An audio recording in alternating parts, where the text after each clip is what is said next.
ربنا آتنا في الدنيا حسنة وفي الآخرة حسنة وقنا عذاب النار۔ تو اللہ رب العالمین نے جہاں ہمیں اس دنیا کے اندر آنے والے انبیاء میں سب سے بہتر نبی، آنے والے ادیان میں سب سے اچھا دین،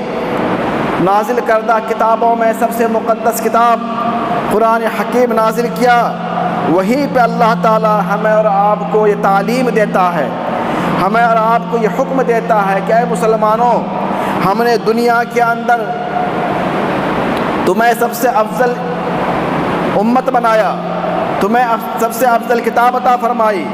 تمہیں سب سے افضل نبی عطا کیا، تمہیں سب سے افضل دین دیا، اس لیے یہ ہمارا حکم ہے، یہ ہمارا پیغام ہے کہ تم دنیا کے اندر سب سے بہترین انسان بن جاؤ، تم دنیا کے اندر ایک مثالی انسان بن جاؤ، تمہارا معاشرہ ایک مثالی معاشرہ بن جائے، تمہاری سوسائٹی ایک آئیڈیل سوسائٹی بن جائے۔ چنانچہ اللہ رب العالمین نے ہمیں اور آپ کو قرآن حکیم کے اندر اور اللہ کے نبی پیارے نبی محمد عربی صلی اللہ علیہ وسلم نے اپنے بے شمار احادیث کے اندر ہمیں پیغام دیا، ہمیں تعلیم دیا ہے کہ ہم ایک اچھا انسان بنیں، ایک مثالی انسان بنیں، ایک آئیڈیل انسان بنیں۔ اور اس کے لیے ہم آئیڈیل کیسے بن سکتے ہیں، مثالی کیسے بن سکتے ہیں، اور معاشرے کا سب سے بہتر انسان کیسے بن سکتے ہیں، اللہ اس کے رسول نے ہماری رہنمائی فرمائی ہے، ہماری رہنمائی فرمائی ہے۔ اور قرآن حدیث کے اندر بے شمار آیتیں ہیں، احادیث موجود ہیں جن کے اندر ہمیں بہتر انسان بننے کی تعلیم دیا ہے، درس دیا ہے۔ چنانچہ اللہ رب العالمین نے جہاں ہمیں عبادت کا حکم دیا، معاملات کو صحیح کرنے کا حکم دیا، وہیں پہ ہمیں اور آپ کو اخلاق حسنہ کو بھی اپنانے کا پرزور ہمیں تلقین کی ہے، تاکید کی ہے۔ میرے بھائی، قرآن حدیث کے اندر اللہ رب العالمین نے اس اخلاق حسنہ کے اوپر اتنی زیادہ تاکید بیان فرمائی ہے اور اتنی زیادہ اس کی تعلیمات آئے ہیں، احکامات آئے ہیں، آیتیں اتاری گئی ہیں، احادیث اللہ کے نبی نے بیان فرمائی ہے، شاید کسی اور چیز کے لیے اتنی باتیں بیان نہیں کی گئی ہیں۔ خود اللہ تعالیٰ نے اپنے پیارے نبی جناب محمد عربی صلی اللہ علیہ وسلم کو اس اخلاق حسنہ سے آراستہ پیراستہ ہونے کا حکم دیا ہے اور آپ کی تعریف کی ہے کہ اے نبی، آپ ان کفار مکہ سے، ان کی باتوں سے دل برداشتہ نہ ہوں، ان کی باتوں پہ غمزدہ نہ ہوں، بلکہ آپ تو اللہ کی طرف سے انک لعلی خلق عظیم، آپ تو اپنے رب کی طرف سے، اپنے رب کی رحمت سے، ان کی مہربانی سے اخلاق حسنہ کے سب سے اونچے درجے پہ فائز ہیں۔ تو میرے بھائی، اخلاق حسنہ یہ اسلام کے اندر اس کی بڑی اہمیت ہے، اس کی بڑی قدر و قیمت ہے، کیونکہ ایک مسلمان چاہے جتنا بڑا نمازی بن جائے، متقی بن جائے، پرہیزگار بن جائے، احکام الہی پہ عمل کرنے والا بن جائے، لیکن اگر اس کے اندر اخلاق حسنہ نہیں ہے، اس کا معاملات صحیح نہیں ہے، لوگوں سے ان کا ملنا جلنا صحیح نہیں ہے، ان کا گفتار، ان کا کردار صحیح نہیں ہے، تو میرے بھائی اس کے ایمان کو ہم مکمل نہیں کہہ سکتے ہیں، وہ کامل مومن نہیں ہو سکتا ہے اللہ کی نگاہ میں، اور نہ اللہ کے نبی جناب محمد صلی اللہ علیہ وسلم کی نگاہ میں۔ اس لیے قرآن حکیم کے اندر اللہ نے بارہا جگہ جگہ پہ مسلمانوں کو اوصاف حمیدہ سے متصف ہونے کی تلقین کی ہے،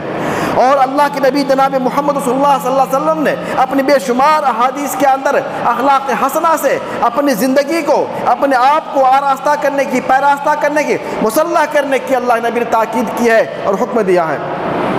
چنانچہ خود رب کائنات نے اپنے نبی کی تعریف کی ہے، نون والقلم وما یسطرون، قسم ہے قلم کی اور اس چیز جس کو یہ لوگ لکھتے ہیں، ما انت بنعمت ربک مجنون، کہ اے نبی آپ اپنے رب کی نعمت سے، اپنے رب کے فضل سے پاگل نہیں ہے، دیوانہ نہیں ہے، وَإِنَّ لَكَ لَأَجْرًا غَيْرَ مَمْنُونَ، اور آپ کے لیے نامنقطع ہونے والا اللہ کی نعمتیں ہیں، وَإِنَّكَ لَعَلَىٰ خُلُقٍ عَظِيمٍ، اور بے شک آپ خلق عظیم پہ، اخلاق حسنہ کے سب سے اونچے درجہ پہ قائم ہے، سب سے اونچے درجہ پہ فائز ہے۔ یہ اللہ تعالیٰ نے اپنے نبی کو اپنے نبی کی تعریف کی ہے اور اپنے نبی کے بارے میں بیان فرمایا ہے۔ اور ایک دوسری جگہ اللہ رب العالمین نے اس اخلاق حسنہ کو نبی کے لیے بیان فرماتے ہوئے فرمایا فَبِمَا رَحْمَةٍ مِّنَ اللَّهِ لِنْتَ لَهُمْ، اے نبی آپ اپنے رب کی مہربانی سے، ان کے فضل و کرم سے لوگوں کے لیے نرم دل ہیں۔ وَلَوْ كُنْتَ فَظًّا غَلِيظَ الْقَلْبِ لَانفَضُّوا مِنْ حَوْلِكَ، اور اے نبی اگر آپ بد زبان ہوتے، ترشرو ہوتے، سخت دل ہوتے، آپ کی زبان میں مٹھاس نہیں ہوتی، آپ کی زبان شیریں نہیں ہوتی، تو آپ کے ارد گرد صحابہ کرام کی کہ جو جم غفیر ہے اور دنیا کے کونے کونے سے یہ جو صحابہ آپ کے پاس امٹے چلے آ رہے ہیں، یہ جم غفیر نہ ہوتا، یہ جم غفیر نہ ہوتا۔ تو اس آیت کے اندر بھی اللہ رب العالمین نے اپنے نبی کے اخلاق حسنہ کی تعریف فرمائی ہے کہ نبی کریم صلی اللہ علیہ وسلم اخلاق حسنہ سے آراستہ تھے، پیراستہ تھے، اور ایک داعی کے لیے، ایک مسلمان کے لیے اخلاق حسنہ سے متصف ہونا، اس سے مسلح ہونا بہت ہی اہم چیز ہے، کیونکہ ہمارا مخاطب، ہم جس سے خطاب کر رہے ہیں، ہمارا معاملہ جن سے ہوتا ہے، وہ سب سے پہلے ہمارے کردار کو، ہماری گفتار کو، ہمارے چال چلن کو، ہمارے اٹھنے بیٹھنے کو دیکھتا ہے کہ ہمارے بات کرنے کا طریقہ کیا ہے، ہماری گفتار کیسی ہے، ہمارا کردار کیسا ہے، ہمارے اخلاق کیسے ہیں۔ سب سے پہلے وہ ہم کو دیکھتا ہے اور پھر اس کے بعد ہماری باتوں سے متاثر ہوتا ہے۔ چنانچہ اللہ کے نبی جناب محمد صلی اللہ علیہ وسلم جو اس کائنات کے داعی اعظم ہیں، جو قیامت تک کے لیے انسانوں کے لیے معلم بن کے آئے ہیں، داعی بن کے آئے ہیں، رہبر و قائد بن کے آئے ہیں، تو اللہ رب العالمین نے آپ کو اخلاق حسنہ سے متصف کر دیا اور آپ کی زندگی کو مکمل طور پہ اوصاف حمیدہ سے بھر دیا تھا۔ اور یہی وجہ اللہ نے خود تعریف فرمائی وَلَوْ كُنْتَ فَظًّا غَلِيظَ الْقَلْبِ لَانفَضُّوا مِنْ حَوْلِكَ، اے نبی اگر آپ بد زبان ہوتے، آپ لوگوں سے بدتمیزی سے بات کرتے، ترش روئی سے بات کرتے، بد زبانی کرتے اور سخت دل ہوتے، دل میں آپ کے لیے، آپ کے دل میں کسی کے لیے ہمدردی نہیں ہوتی، محبت نہیں ہوتی، مودت نہیں ہوتی، خیر خواہی نہیں ہوتی، تو پھر کیا ہوتا؟ لَانفَضُّوا مِنْ حَوْلِكَ۔ تو یہ صحابہ کرام جو مدینہ سے، طائف سے، یمامہ سے، نجد سے اور دنیا کے گوشے گوشے سے چلے آ رہے ہیں، جو صحابہ کرام اپنے گھر بار کو چھوڑ کر کے، اپنے بیوی بچوں کو چھوڑ کر کے، اپنے مال و متاع کو چھوڑ کر کے یہ آپ کے پاس اکٹھا نہیں رہتے، بھاگ کھڑے ہوتے۔ اور خود اللہ کے نبی جناب محمد صلی اللہ علیہ وسلم نے ارشاد فرمایا کہ لوگوں اکمل المؤمنین ایمانا احسنہم اخلاقا، کہ تم میں کامل مومن وہ ہے، تم میں پکا مسلمان وہ ہے جو اخلاق کے اعتبار سے سب سے اچھا ہو، جو اخلاق حسنہ سے متصف ہو، اور جس کے پاس اخلاق حسنہ نہیں تو اس کا ایمان کا دعویٰ بھی مکمل نہیں، اس کا دعویٰ ایمان بھی صحیح نہیں ہے۔ تو ایمان کا دعویٰ کرنے سے پہلے اپنی زندگی کے اندر میرے بھائی اخلاق حسنہ کو لانا ہوگا، اپنے آپ کو اخلاق حسنہ سے متصف کرنا ہوگا۔ اور اللہ رب العالمین نے قرآن حکیم کے اندر اپنے ان بندوں کی تعریف فرمائی ہے جو اخلاق حسنہ سے متصف ہیں، جو اچھے عادت سے متصف ہیں، بری عادتوں سے جو دور ہیں، جو کنارہ کشی اختیار کیے ہوئے ہیں، اللہ نے ایسے بندوں کی تعریف فرمائی ہے وَعِبَادُ الرَّحْمَٰنِ الَّذِينَ يَمْشُونَ عَلَى الْأَرْضِ هَوْنًا وَإِذَا خَاطَبَهُمُ الْجَاهِلُونَ قَالُوا سَلَامًا، کہ رحمان کے بندے وہ ہیں، اللہ کے پیارے بندے، صحیح بندے وہ ہیں جو زمین میں چلتے ہیں تو نرمی سے چلتے ہیں، تکبر نہیں کرتے، تکبر پیر کو پٹکتے نہیں ہیں، بلکہ نرمی کے ساتھ، تواضع کے ساتھ، خاکساری کے ساتھ، عاجزی کے ساتھ زمین میں چلتے ہیں۔ وَإِذَا خَاطَبَهُمُ الْجَاهِلُونَ قَالُوا سَلَامًا، اور جب نادان لوگ ان سے مخاطب ہوتے ہیں، ان کو برا بھلا کہتے ہیں، جاہل لوگ ان سے مخاطب ہو کر کے ان سے بد زبانی کرتے ہیں، بد کلامی کرتے ہیں، تو قالوا سلاما، وہ ان کو سلام کر کے نکل جاتے ہیں، ان سے منہ نہیں لگاتے، ان سے لڑتے نہیں ہیں، جھگڑتے نہیں ہیں، بلکہ ان سے اعراض کر کے چلے جاتے ہیں۔ یہ نیک بندوں کا اللہ رب العالمین نے قرآن حکیم کے اندر تعریف فرمائی ہے، یہ مومنوں کے اوصاف ہیں۔ اور اللہ کے نبی جناب محمد صلی اللہ علیہ وسلم نے اس اخلاق حسنہ کے بارے میں بے شمار حدیث کے اندر آپ نے اپنے امت کو تعلیم دی ہے، چنانچہ ایک حدیث جس کے راوی ابو ہریرہ رضی اللہ تعالیٰ عنہ ہے، جس حدیث کو امام البانی رحمہ اللہ نے صحیح کہا ہے، اللہ نبی نے فرمایا بعثت لأتمم صالح الاخلاق، اور ایک روایت ہے مکارم الاخلاق کہ لوگوں سنو، میری بعثت دنیا میں اللہ نے مجھے بھیجا نبی بنا کر کے، میرا مقصد کیا ہے؟ مکارم اخلاق کی تکمیل کر سکوں، اخلاق حسنہ کی تکمیل کر سکوں، یہ میری بعثت کا ایک اہم مقصد ہے۔ بعثت لأتمم مکارم الاخلاق، میری بعثت اس بنا پر ہوئی ہے کہ میں مکارم اخلاق کی تکمیل کر سکوں میرے بھائی۔ یہ اللہ کے نبی کی حدیث ہے، اور یہی نہیں بلکہ ایک دوسری حدیث میں اللہ کے نبی جناب محمد صلی اللہ علیہ وسلم نے اس اخلاق حسنہ کے مقام کو، مرتبہ کو، اس کی قدر و منزلت کو بیان فرمایا ہے، اور آپ نے بیان فرمایا، جس کے راوی ہیں ابو درداء رضی اللہ تعالیٰ عنہ، وہ فرماتے ہیں کہ اللہ نبی نے فرمایا ما من شیء اثقل فی المیزان من حسن الخلق، کہ لوگوں کل قیامت میں جب تمہارے اعمال کو اللہ تولے گا، تمہارے نیکیوں کو وزن کرے گا، تو ان اعمال میں سب سے بھاری عمل تمہارا جو نکلے گا میزان کے اندر وہ اخلاق حسنہ ہوگا، وہ اخلاق حسنہ ہوگا۔ اگر آپ کے اچھے اخلاق ہوں گے، اگر آپ کے پاس نمازیں ہیں، آپ نے نماز پڑھی ہے، روزہ رکھا ہے، زکوٰۃ دیا ہے، تلاوت کیا ہے، بہت صدقہ خیرات کیا ہے، لیکن اگر آپ کے پاس اخلاق حسنہ نہیں تھا، آپ کا معاملہ لوگوں سے صحیح نہیں تھا،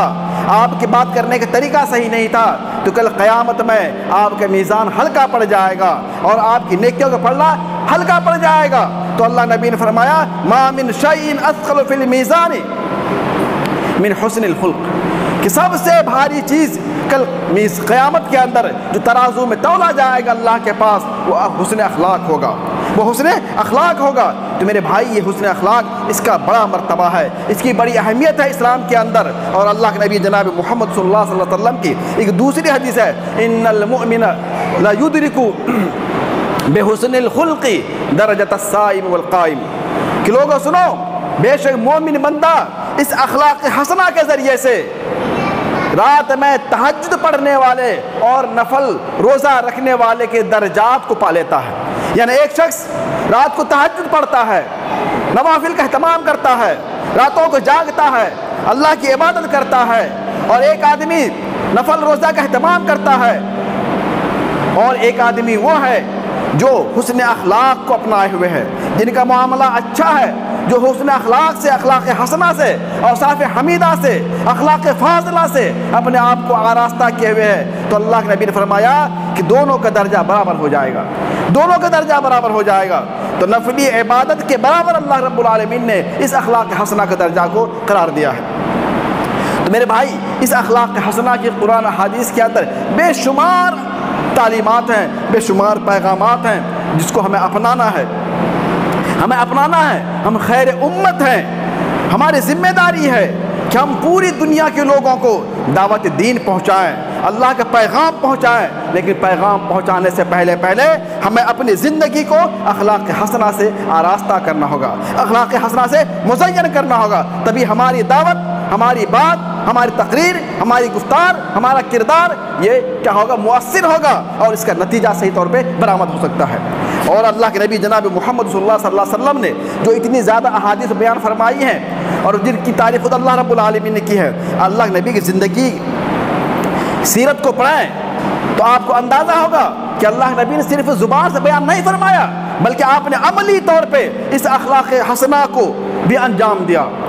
اس عملی طور پہ بھی آپ نے اس اخلاق حسنہ کو انجام دیا، اور جس کا نتیجہ یہ نکلا کہ آپ کا بڑا سے بڑا دشمن مکہ کے اندر، مکہ سے باہر جو آپ کا دشمن تھا، جانی دشمن تھا، مخالف تھا، جنہوں نے پوری زندگی نبی کریم صلی اللہ علیہ وسلم کی مخالفت کی، دشمنی کی، اسلام کو مٹانے کی کوششیں کی، سازشیں کی، لیکن جب آپ سے مخاطب ہوا، آپ سے ان کا معاملہ روبرو وہ سامنے بیٹھے آئے اور اللہ کے نبی کی زندگی کو دیکھا، اللہ کے نبی کے معاملات دیکھا، تو ایک منٹ میں وہ ان کی کایا پلٹ گئی، ان کی زندگی بدل گئی، اور وہی جو اسلام کے دشمن تھے اسلام کے حامی اور مددگار بن گئے۔ میرے بھائی اللہ کے نبی کے بارے میں آتا ہے کہ جب اللہ کے نبی محمد صلی اللہ علیہ وسلم پہ پہلی وحی آئی غار حرا کے اندر، اور جبرائیل امین علیہ السلام نے آپ کو دبوچا سینے سے، اور اس کے بعد جب قرآن پڑھایا تو آپ اتنے ڈر گئے کہ آپ ڈر کے مارے بھاگے بھاگے گھر آئے۔ آپ کی بیوی حضرت خدیجہ رضی اللہ تعالیٰ عنہ ان سے کہا زملونی زملونی، کہ مجھے کپڑا اڑاؤ، مجھے کپڑا اڑاؤ، لقد خشیت علی نفسی، مجھے اپنی جان کا ڈر لگ رہا ہے کہ کہیں میں مر نہ جاؤں۔ جب اللہ کے نبی سو گئے کپڑا اوڑھ کر کے، جب دل کو اطمینان ہوا، سکون ہوا، تو آپ کی بیوی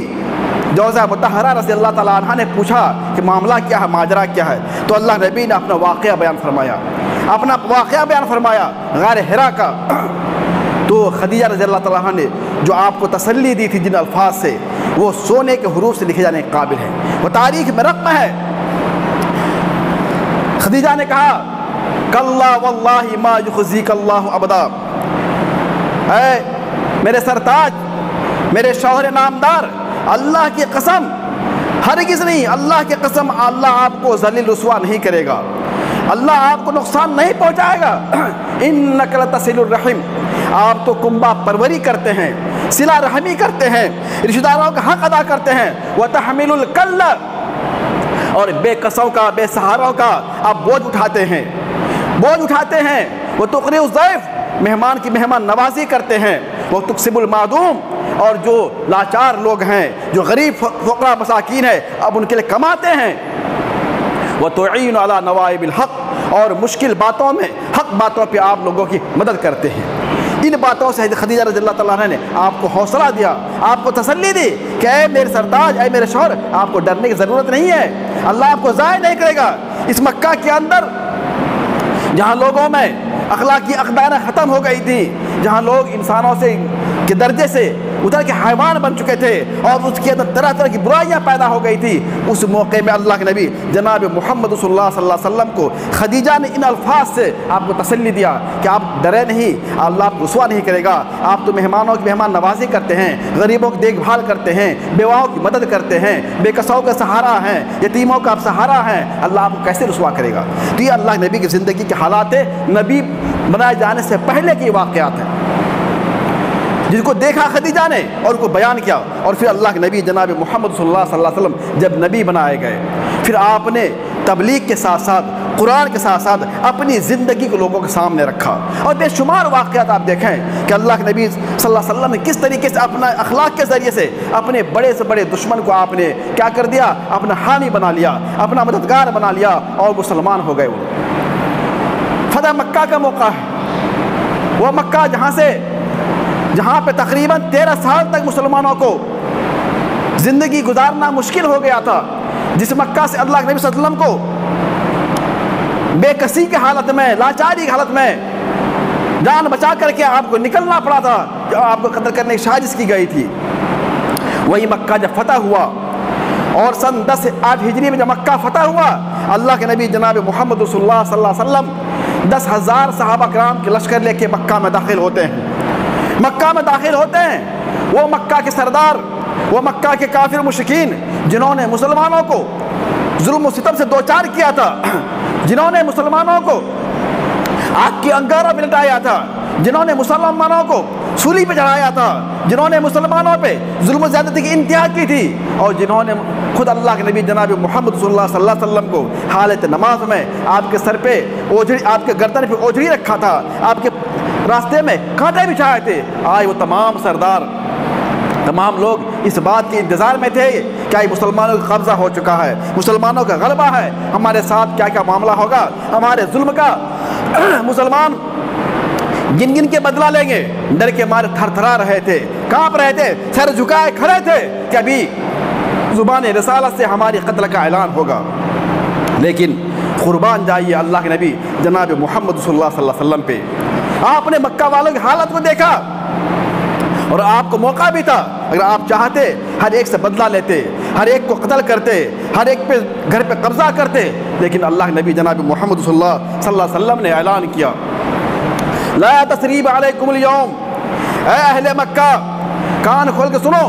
تمہیں ڈرنے کی ضرورت نہیں ہے، تمہیں خوف کھانے کی ضرورت نہیں ہے، آج تمہارے اوپر کوئی زور زبردستی نہیں ہوگا، اذهبوا انتم الطلقاء، جاؤ تم سب کے سب آزاد ہو، ہماری طرف سے تمہیں بدلہ نہیں لیا جائے گا۔ یہ اللہ کے نبی کا اخلاق حسنہ کا عملی نمونہ تھا کہ جس مکہ کے اندر مسلمانوں کے جینا دوبر ہو گیا تھا، جس مکہ کے اندر مسلمانوں کو آگ پہ سلایا گیا تھا، اور جس مکہ کی گلیوں میں مسلمانوں کے گلے میں رسی باندھ کے گھسیٹا گیا تھا، جس مکہ کے تپتی ریتوں پہ مسلمانوں کو لٹایا گیا تھا،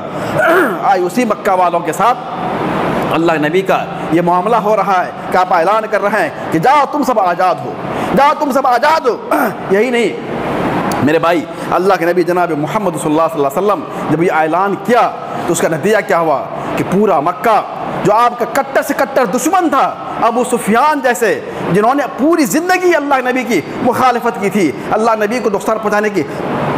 کوشش کی تھی، اکرمہ بن ابی جہل جو ابو جہل کا لڑکے تھے، جنہوں نے اپنے باپ کے ساتھ مل کے اسلام کو زک پہنچانے کی، اسلام کو نقصان پہنچانے کی کوشش کی تھی، وہ اکرمہ بھی مسلمان ہو جاتے ہیں، وہ ابو سفیان بھی مسلمان ہو جاتے ہیں، اور بڑے بڑے سرداران قریش سب کے سب اسلام میں داخل ہو گئے۔ یہ اللہ نبی کا اخلاق تھا، اور اسی وجہ سے کہا گیا ہے کہ ظالم سے لیا ظلم کا بدلہ نہ کبھی بھی، ظالم سے لیا ظلم کا بدلہ نہ کبھی بھی، مارا بھی تو اخلاق کی تلوار سے مارا۔ یہی نہیں بلکہ اللہ کے نبی جناب محمد صلی اللہ علیہ وسلم کی اخلاق حسنہ کے ایک عملی نمونہ اور دیکھیں۔ طائف آپ تشریف لے جاتے ہیں، جب مکہ والوں نے آپ پہ زمین تنگ کر دی، آپ کی دعوت کو قبول نہیں کیا، تو آپ طائف تشریف لے گئے، طائف تشریف لے گئے، وہاں پہ قبیلہ ثقیف کے 3 سردار تھے، ان سے آپ نے اسلام لانے کی ان کو دعوت دی، اپنی مدد کرنے کی آپ نے ان سے سفارش کی، درخواست کیا، لیکن ان لوگوں نے بھی آپ کی دعوت کا انکار کر دیا، آپ کا مذاق اڑایا، اور جب آپ واپس ہونے لگے تو وہاں کے اوباشوں کو، لونڈوں کو اور بدماشوں کو آپ پیچھے لگا دیا۔ جو لڑکے اوباش آپ کو گالیاں دیتے تھے، آپ کا مذاق اڑاتے تھے، آپ پیچھے تالیاں بجاتے تھے، آپ کو پتھر مارتے تھے، اور اتنا مارا کہ آپ کے سر سے خون بہہ بہہ کر کے جوتی مبارک خون سے بھر گیا، پیر آپ کا جم گیا جوتی سے، اور بے ہوش ہو کے گر گئے۔ آپ کے ساتھ میں جو آپ کے خادم تھے، آپ کے خادم زید بن حارثہ، وہ بھی بے ہوش ہو گئے۔ جب ہوش آیا، اللہ تعالیٰ سے آپ نے دعا کی، اللہ سے آپ نے دعا کی، اے اللہ میری اس بے بسی کا، اس لاچاری کا اور اس قسم پرسی کی، اے اللہ میں تم سے فریاد کرتا ہوں، اے اللہ میں اپنی لاچاری کا تم سے میں دعا کرتا ہوں، اے اللہ تو مجھے کس کے حوالے کر رہا ہے؟ جب اللہ کے نبی نے دعا فرمائی، اللہ کی رحمت جوش میں آئی، فوراً جبریل امین تشریف لاتے ہیں اور کہتے ہیں اے محمد صلی اللہ علیہ وسلم، آپ کی جو حالت ہوئی ہے، اہل طائف نے آپ سے جو معاملہ کیا ہے، اللہ نے دیکھ لیا، آپ کی دعا کو سن لیا، اور یہ دیکھیے ایک پہاڑ کے 2 فرشتے کو اللہ نے بھیجا ہے، آپ اگر چاہیں ان کو حکم دیں، ان دونوں پہاڑوں کے بیچ میں اہل طائف کو پیس دیں گے اور آپ کے ظلم کا بدلہ یہ لے لیں گے۔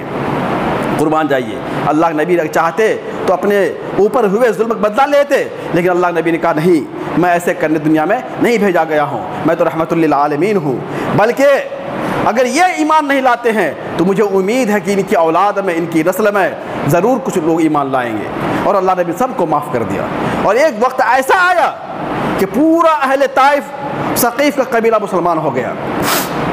تو میرے بھائی، یہ اللہ کے نبی جناب محمد صلی اللہ علیہ وسلم کی زندگی کے عملی نمونے تھے۔ آپ نے زبان سے بھی کہا، عمل سے بھی کر کے دکھلایا، جس کا نتیجہ یہ ہوا کہ 23 سال کے اندر جو اسلام مکہ سے نکلا تھا، اور بہت ہی غربت کی حالت میں، قسم پرسی کی حالت میں جو اسلام نکلا تھا، 23 سال کے اندر ہوتے ہوتے وہ اسلام عراق میں، ایران میں، مصر میں، شام میں اور مشرق و مغرب میں کونے کونے اسلام پھیل گیا۔ تو میرے بھائی، جہاں پہ اللہ نبی کی دعوت تھی، وہیں پر اللہ نبی کی دعوت کے ساتھ ساتھ اللہ نبی کا اخلاق حسنہ بھی تھا، صحابہ کرام کا اخلاق حسنہ بھی تھا۔ اس لیے میرے بھائی، ہم مسلمانوں کو بھی چاہیے ہم اپنی زندگی کو اخلاق حسنہ سے مزین کریں، اخلاق حسنہ سے آراستہ کریں، اور اخلاق حسنہ سے اپنے آپ کو مسلح کریں، تبھی ہمارا عمل، ہماری عبادت، ہماری کارگزاری، ہمارا ذکر، ہماری تسبیح تحلیل اللہ کے قابل قبول ہوگا۔ اور اگر ہم عبادت جتنا بھی کر لیں، اخلاق ہمارے اندر نہیں ہے، تو کل قیامت میں پھر ہمیں رسوائی کا سامنا کرنا ہوگا، اور اللہ کے سامنے ہم کوئی بچانے والا نہیں ہوگا۔ اللہ تعالیٰ سے دعا ہے کہ ہم تمام مسلمانوں کو اخلاق حسنہ سے اپنے آپ کو مزین کرنے کی، آراستہ کرنے کی، پیراستہ کرنے توفیق عطا فرمائے۔ اللہ ہم جب تک دنیا میں جئیں ان تمام اوصاف حمیدہ سے اپنے آپ کو مسلح کر کے جئیں جن کو اللہ نے قرآن حکیم کے اندر بیان فرمایا ہے۔ اللہ تو ہمیں بری عادات سے، برے اوصاف سے اور گراوٹی اقدار سے میں محفوظ رکھ، آمین۔